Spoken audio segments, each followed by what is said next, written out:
I've been investing for 3 years and I've lost around $20,000.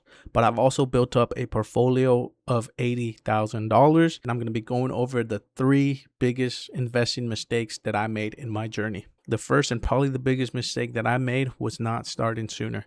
And this doesn't just mean to get invested sooner, man. This just really means more to me. Like, it means that I didn't start taking my finances serious until later in life. And this just caused me a lot of issues and problems in my own personal life and relationships or whatever, man. So starting sooner is definitely something that you want to do, and taking that initiative and that responsibility to really get a hold on your finances. You know what I mean? Because I was just kind of blowing it off and thinking like, oh, I'll deal with it later. I'll get to it eventually, or I'm going to be making millions, so it doesn't matter. No, man. Take the time to really get settled down and get your finances in order. And that's one thing I did not do, man. I didn't take the time to learn. I didn't take the time to start investing. And that just wasn't the right approach. Second mistake that I made that was pretty freaking bad was gambling instead of investing. All I had already felt behind. I was seeing everybody online showing where they were in life, buying whatever they were buying. Everybody seemed to have it all together. And this already worked on my insecurities, and like it just made me feel like I needed a big freaking thing to invest into so that I could change my life in one investment. And all this did, man, was made me lose around $20,000.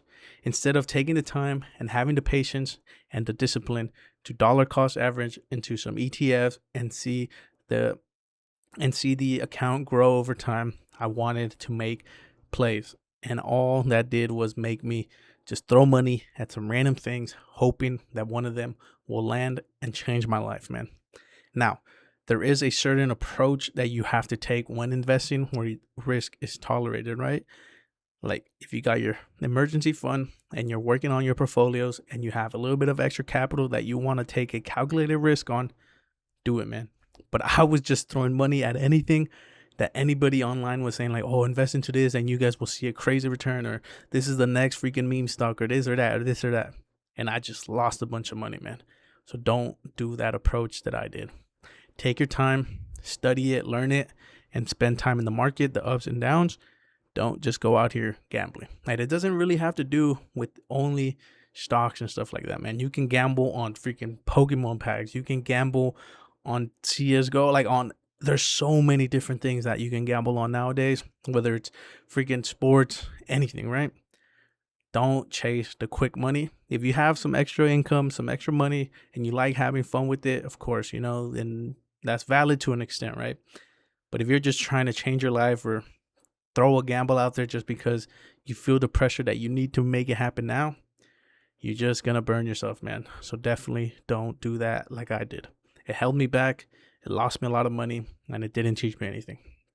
Lastly, the third mistake that I did was jump from strategy to strategy. And this was because I was not confident in investing, man.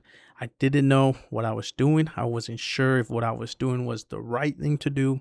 And I just kept switching strategy because online a different video would tell me a different strategy, or this is the best ETF, this is the best strategy, this or that, this or that.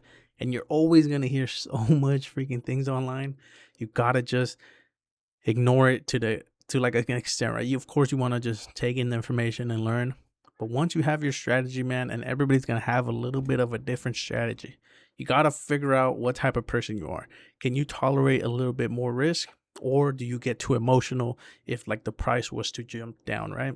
You got to figure out what your investment mindset is, and then pick that strategy and stay consistent with it. Because of every time I jumped to a new strategy, I would lose money, man. I would start losing a little bit of money, sell that off, and jump to a new strategy. And this was all in the span of like a month, man. That is a way too short of a time to figure out if a strategy, or not even a strategy, or to freaking just be jumping from strategy to strategy. This is a long-term game. You got to be in the market for years. You know what I mean? You got to be resilient. You got to be consistent. So that was my third mistake, man. It just lost me a bunch of money, and it lost me a lot of time in the market. Because there's always a saying that you hear: time in the market beats timing the market. And that is something that has really resonated with me and has really shown me some results. But yeah, man, 3 years of investing, there's more mistakes that I've made for sure, but these are the top 3 that I made, at least personally. Let us know down below your top mistake that you made with your investing journey so that we can get some different perspectives, hear some different stories, and just kind of have a conversation down there. But investing has been one of the best things that I've ever done in my life. You got to take time, you got to learn, and you got to be patient, man. And that's another big thing, patience. But you got to take that time and you got to learn it. And it really has changed my life for the better. Let me know down below anything else you guys want to hear me talk about or anything you guys might want to see. See you guys soon.